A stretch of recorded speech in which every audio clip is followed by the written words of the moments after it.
মোবাইলের আসক্তি তোরে আগামী দিনে ভিক্ষার থালা তুলে দিবে। তুই ভিক্ষা করবি, আমি বলি ভিক্ষা করবি আব্বা, মনে রাখিস। তোর বাবার বিদেশ, হ্যাঁ, তোর বাপ বিদেশ, তোর ভাই বিদেশ, তোমার ভাই বিদেশ, হ্যাঁ, মাতবুরি করো, তুমি মাতবুরি করো। তুমি মনে করছো বাবা আমার আব্বা তো বিদেশ, আমগো সংসারে আর অভাব হবে না। কত প্রবাসী একাকী চোখের পানি ফেলে, আমি নিজে দেখছি প্রবাসীর কান্না। আমি এইবারও হজের সময়, আমি তো প্রতি বছরই হজে উমরায় প্রবাসীদের রুমে রুমে যাই। কত প্রবাসীর কত কান্না। আমার বড় মোবাইল আছে আমার কাছেও, আমার কাছে সারা দেশ থেকে বিভিন্ন জায়গার থেকে বিভিন্ন জন বিভিন্ন খবর পাঠায়, যে ওগুলো আমার গাড়িতে আছে। কত প্রবাসীর কত কান্না, ঢুকরে ঢুকরে কাঁদে।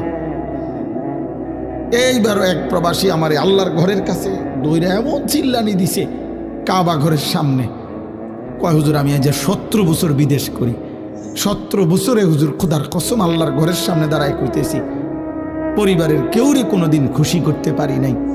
কয় যারে যত টাকা দিছি, মা হোক, বউ হোক, বাচ্চা হোক, বোন হোক, আত্মীয় স্বজন হোক, যেখানে দিছি 5,000 টাকা, কয় তারা কইছে তে ইচ্ছা করলে 10,000 টাকা দিতে পারত।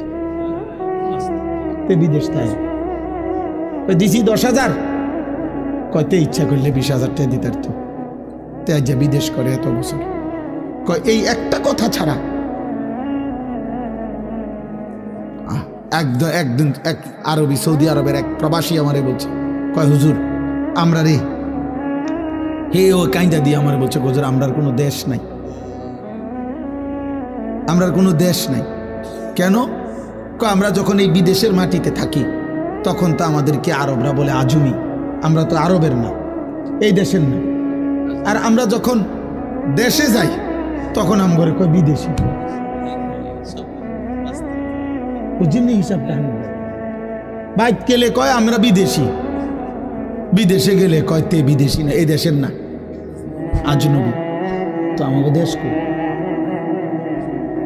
আমগো তো কোনো দেশ নেই। আমার খুব মায়া লাগছে তার জন্য। এরকম কত কাহিনী আছে।